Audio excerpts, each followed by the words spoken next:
Hey guys, ഞാനിന്നൊരു Christmas ഡെക്കറായിട്ടാണ് വന്നിരിക്കുന്നത്. ഞാനൊരു കപ്പും ആക്രിലിക് ഷീറ്റുമാണ് യൂസ് ചെയ്യുന്നത്.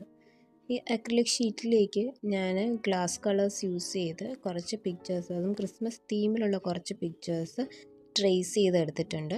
ഫസ്റ്റ് ഔട്ട്ലൈനായിട്ട് ട്രേസ് ചെയ്തതിന് ശേഷം അതൊന്ന് ഉണങ്ങിയതിന് ശേഷം ഞാൻ ഗ്ലാസ് കളേഴ്സ് യൂസ് ചെയ്ത് തന്നെ അതൊന്ന് ഫില്ല് ചെയ്ത് കളർ ചെയ്ത് കൊടുക്കുകയാണ്.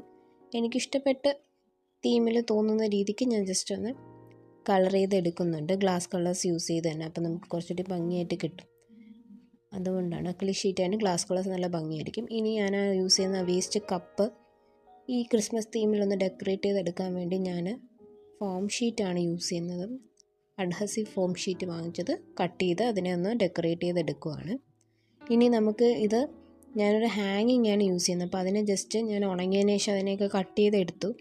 ഇനി നമുക്ക് ഇത് ചെയ്യേണ്ടതെന്ന് വെച്ചാൽ ഹാങ് ചെയ്യാൻ വേണ്ടിയിട്ട് ഇതിനെല്ലാം ഓരോ ഹോള് ഞാൻ കൊടുക്കുകയാണ്. കോമ്പസ് ഇട്ടാണ് ഞാൻ ഹോള് കൊടുക്കുന്നത്.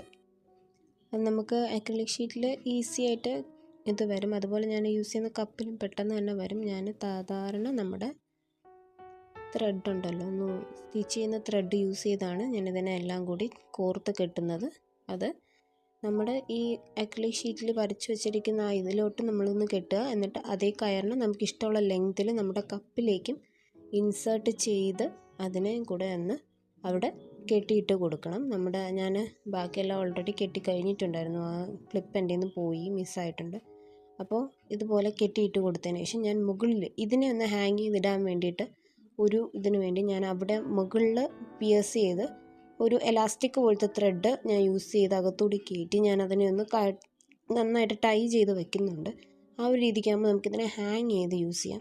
അപ്പോൾ ഈ ഡെക്കോർ എല്ലാവർക്കും ഇഷ്ടപ്പെട്ടിട്ടുണ്ടെങ്കിൽ ചാനലൊന്ന് ലൈക്ക് ചെയ്ത് സബ്സ്ക്രൈബ് ചെയ്ത് സപ്പോർട്ട് ചെയ്യാം.